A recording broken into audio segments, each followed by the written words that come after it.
বিরাম বেদালাম ভেলিমাই, তারপর ভিভা মোয়ার্চি, মাঝখানে কিন্তু বিবেগমও আছে। তো অজিত কুমারের ভি ইউনিভার্স, অজিত কুমারের ভি ইউনিভার্সের ফিফথ ছবি ভিভা মোয়ার্চি, যেটি মগেজ থিরুমণি নিজে ডিরেক্ট করেছেন। এবং মগেজ থিরুমণির আমরা যদি ক্যারিয়ার গ্রাফ দেখি, তাহলে মগেজ থিরুমণির কোনো ছবি বিশাল হাইপে গেছে, আবার কোনো ছবি একেবারে ডাউনফল হয়েছে, আবার উঠেছে, আবার নেমেছে, আবার মানে ক্যারিয়ার গ্রাফটা খুব সুন্দর যে স্মুথলি এগিয়ে গেছে তা নয়, up down up down up down up down চলেছে। কিন্তু অজিত কুমার এমন একজন অভিনেতা ভারতবর্ষের ফিল্ম ইন্ডাস্ট্রিতে, যিনি কোনোদিনও এই যে ব্যাপারগুলো যে হিরোকে সবসময় সদা যুবক সদা ইয়ং থাকতে হবে, বা হিরোর যে একটা ইমেজ থাকবে, এই ব্যাপারটা কিন্তু ওনার মধ্যে ছিল না। ভারতবর্ষে প্রথম যদি কোনো হিরো বা কোনো সুপারস্টার, বা ওদের ভাষায় যেটাকে থালা বলা হয়, সে মানে কেউ যদি ক্যামেরার সামনে সাদা চুল সাদা দাড়ি নিয়ে এসে পারফর্ম করেছিল অ্যাজ এ হিরো, তাহলে সেটা কিন্তু সেই অজিত কুমার। একটা ট্রেন্ড সেটার, একটা স্টাইল স্টেটমেন্ট সেটার, যে একজন স্টার, একজন সুপারস্টার, সে যে এইভাবে সাদা চুল সাদা দাড়ি নিয়ে এসেও যে পারফর্ম করতে পারে অ্যাজ এ অ্যাকশন হিরো, সেটা কিন্তু অজিত কুমারকে দেখার আগে মানুষ জানতো না। এবং এই অজিত কুমার কিন্তু আজকের নয়। যারা অজিত কুমারের ছবি দেখেছেন শুরু থেকে, প্রথম থেকে, তারা জানেন যে একটা সময় আমাদের পশ্চিমবঙ্গে, আমাদের বাংলা ফিল্ম ইন্ডাস্ট্রিতে আমাদের শ্রদ্ধেয় বুম্বাদা কিন্তু অজিত কুমারের বহু ছবি কপি করেছিলেন।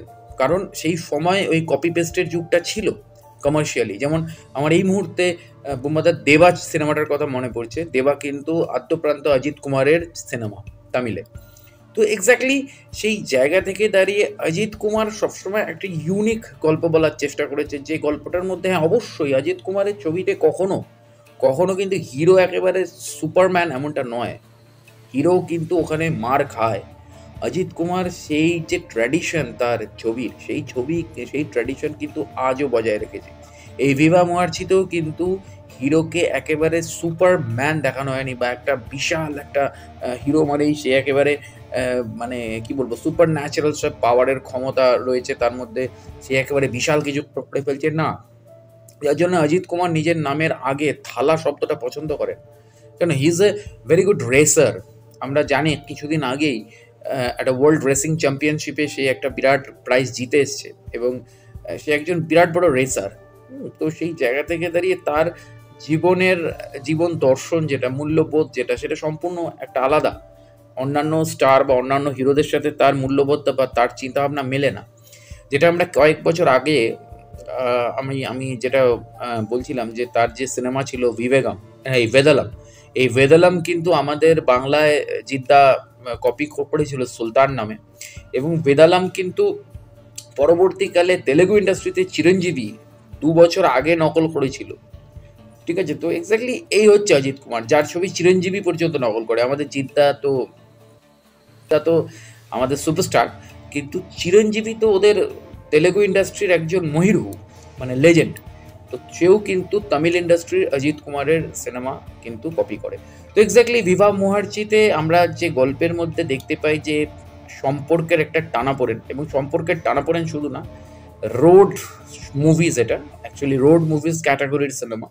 তো এই রোড মুভিজ ক্যাটাগরির সিনেমার মধ্যে খুব মজা থাকে যে একটা জার্নি চলাকালীন অনেকগুলো ঘটনা ঘটতে ঘটতে থাকে, যেটা এই মুহূর্তে আমি যদি বাংলা সিনেমার রেফারেন্স দিই, তাহলে এই মুহূর্তে বাংলায় খুব কম রোড মুভিজ হয়েছে, যার মধ্যে দুটি কমার্শিয়াল ব্লকবাস্টার রয়েছে, যেমন দুই পৃথিবী, যেখানে দেবজিৎ স্বয়ং ছিল, এবং তারপরে হচ্ছে জানেমান, যেটা সোহমের ছবি, সোহম এবং মানে কোয়েল মল্লিক প্রথম এবং একমাত্র জুটির ছবি।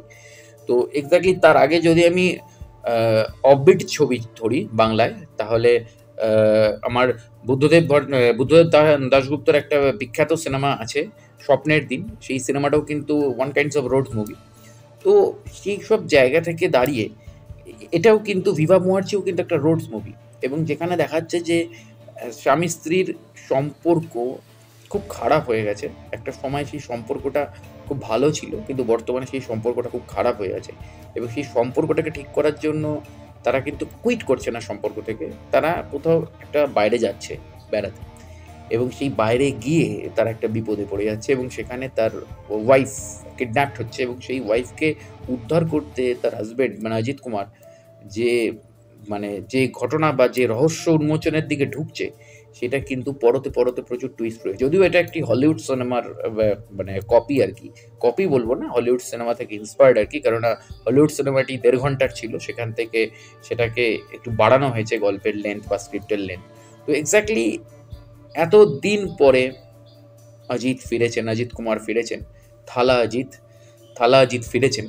তো অবশ্যই তার একটা কামব্যাক মুভি এবং ছবিটা আমার কোথাও নিজের মনে হচ্ছে যে ছবিটা কোথাও একটা ব্লকবাস্টারের দিকে এগোতে পারে, কারণ থালা অজিত অনেক দিন পর ব্যাক করলো এবং এই কামব্যাকটা এতগুলো সুপারস্টার পরপর আমাদের লাস্ট ২০২৩ থেকে আমরা দেখে আসি, শাহরুখ খান, সানি দেওয়াল সবাই কামব্যাক করছে।